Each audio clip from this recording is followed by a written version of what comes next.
Hi there, it's Nicole for STAMPtember at Simon Says Stamp, and today I have a card showcasing the Neat and Tangled Nuts About You stamp set and coordinating dies. It is absolutely adorable. I love this stamp set. This is an exclusive limited edition stamp set, so once it's gone, it's gone. And I love it. So many fun things you can do with it. I'm going to create this cute little scene here using quite a few of the stamps from the stamp set.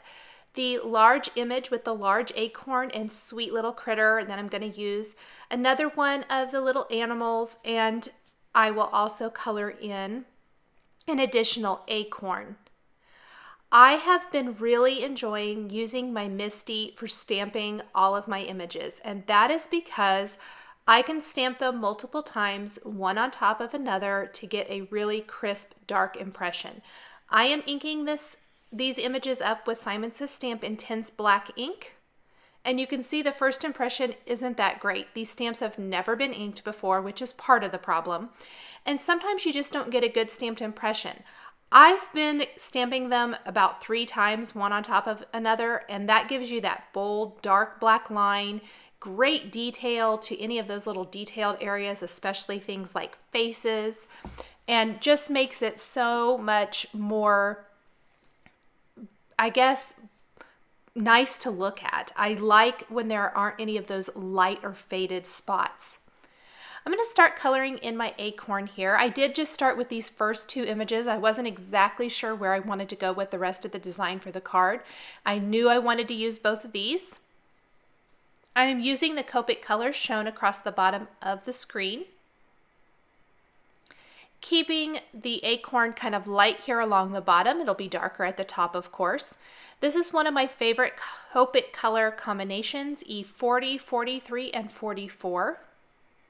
I did only a little E44 there. I'm going to do a little more E40 and E43 around those 2 little rims there where the acorns popped open. And then along the top, I did start with E43. However, I felt like it was too light, and I ended up going over the whole thing with E44 here in a minute. When you start off lighter, you can totally do that. So this is the E49, which is going to be much darker, which I knew I wanted it to really define the top of the acorn. Once I have my darkest color laid down, I will go in with my mid-tone, which is going to be the E44. And I simply kind of tried to blend out all those dark areas, and I could see right away it really wasn't going to be as dark as I wanted. There was still too much light. That E43 was just way too light. I went ahead and finished the whole thing and just went back over it with E43, and it wasn't blending the way I wanted it to. So what I ended up doing was going back with E44, and I am going to color the entire thing. Give a nice wash of color over all of that. If I need to, I'll go back in with E49, add a little more detail to all those areas, but I like this much, much better. Just go over any of those areas, add some dark color where I need to. I want the inside to be dark again, so I will be applying some of the E49 and E44 to the inside areas of the acorn. Start with my E44, color all of that in. Feather out a little bit of the E49 to make it a little darker. Blend it out with E44. And then I'm ready to move on. And I'm going to use E31, E99 for the majority of this sweet little critter, and then go in with E30 with E31 for the little accent on the tail and the tummy area. So just work to blend those colors out and get the best blend that I can. So super cute, so fun to color. I also used E30 for the insides of the ears. Blend out just a little bit more. Added in my dark color, that E99 again. I felt like it blended out just a little too much. I love with Copic markers that you can work with them to get the blend, the perfect blend that you want. Especially if you start with lighter colors, you can always build up the intensity and darkness. For the leaf, I'm going to use another favorite combination, which ended up being YG 93, 95, 97, and 99. I started with just a couple of shades and ended up going with all 4 of them as I worked on getting that leaf colored exactly the way I wanted it to. I think these are the perfect fall green colors. That kind of yellow green is just beautiful. I love these. Once that is all colored in, I will move on. Again, going to color, I think this is a little chipmunk, I believe. I'm going to color him in with these same colors, E31 and E99, with the tummy and the little stripe in the tail going to be E30 and E31.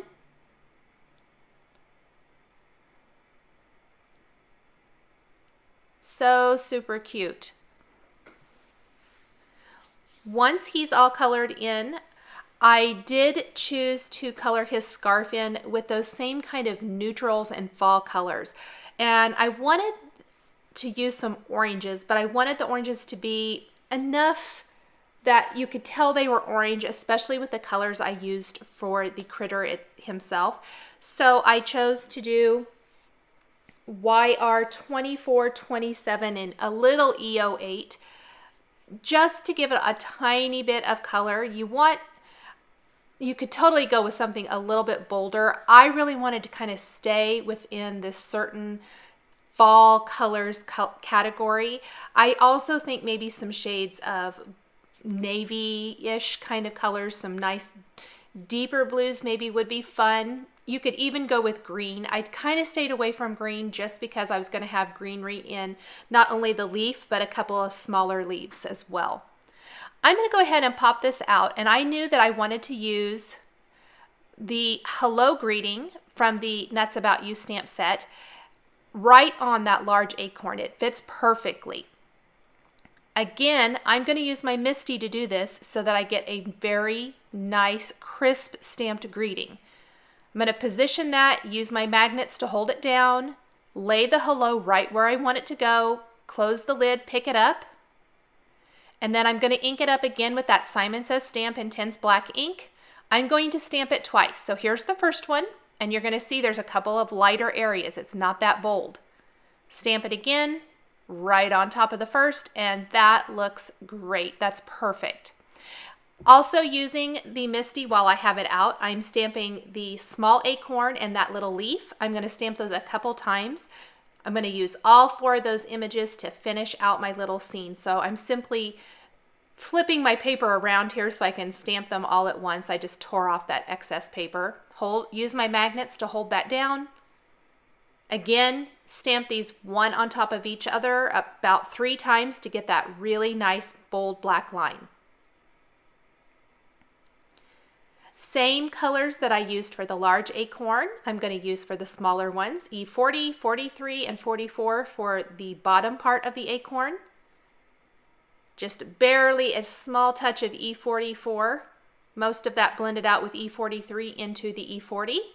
The top is going to be E44 and E49. So put down my base of E44, kind of just add a little bit of that nice dark E49, blend it all out. Go back in with a little E44 where I felt it needed it. The leaf is going to be YG 95 and 99, just a couple colors. They're very small, and then I'll die cut those as well. I'm going to add some detail to the faces of the critters with a black gel pen, or glaze pen rather. Makes them really pop. I'm going to take a white glaze pen and add some detail with just some little white marks next to the stamping lines there on the heads of the critters. The Stardust glitter pen, I'm going to create a plaid pattern on the scarf to make it shimmer and sparkle a little bit. And then I want to add some highlights to the acorns with a white glaze pen. I'll do that on all three, just following kind of the stamp line there. Then I have this great background stamp from Simon Says Stamp. This is one of my favorites, the tiny alphabet background. It's at a diagonal. I'm going to use my Misty again. I've removed the foam insert. I'm inking up the background stamp with Lawn Fawn Black Licorice ink. I have my 4 1/4 by 5 1/2 inch piece of white cardstock there. I'm going to close the cover, press that really, really well, and that's going to be my background for my card. I love the black print on a white background. I think it's so pretty and it really sets off the colors in this. However, I really want them to stand out. I love that text background. One of my favorite tips is to take some vellum and overlay that text background to really make the other elements shine. And I'm die cutting some vellum with a Avery L Wonky Stitches die. And I'll be placing that right behind those images, right in the center of my text background. It doesn't take away from the text background, but it adds just enough of a buffer there, or it lightens it enough that those images are really going to pop out. I'm going to go ahead and attach all of the images to the vellum first before I attach the vellum to my background. You could do it either way. This is just how I did it. Using a combination of the Glue Glider Pro Permatac adhesive, which is a very nice strong adhesive, and some Bling glue dots, another strong adhesive, perfect for the small items like those little tiny leaves. You could use a liquid adhesive too if you want, but I love the Bling glue dots because they are no mess. There's gonna not be anything, no liquid squeezing out underneath, which is one of my favorite things about the Zotz Bling glue dots. There are all of my images. I'm going to hide my adhesive by placing it behind where I have all of the images. I'm going to do that on the vellum. Add just a couple dots of liquid adhesive in the upper corners, and then center that on that text background. Once I have it placed right where I want it to go, I'm going to put something heavy on it. You could use a book, magazine. I like to use acrylic blocks, and I'm going to let that sit for just a couple minutes while the adhesive dries. I'm placing some adhesive on a side fold card base, and I'll replace my panel on the card base itself. Now you can see where the adhesive was in that upper left corner. I planned on using sequins anyway, but they're going to help disguise where some of that adhesive might be. I'm using a combination of adhesive, or rather sequins, from Pretty Pink Posh. I've got the 6mm mossy green, and then the 4mm espresso and metallic gold sequins. And I'm using the Zotz Bling glue dots again to attach the little scattering of those. The colors all taken from the images I colored. Adds some nice sparkle, adds a nice finishing element to this fall themed hello card. Thanks for joining me today for this STAMPtember card showcasing the Neat and Tangled Nuts About You stamp set with coordinating dies. The supplies I've used to create this card are listed and linked below the video here on YouTube. Here are a couple more videos showcasing STAMPtember stamp sets at Simon Says Stamp that you might be interested in. Thanks for watching, and we'll catch you next time.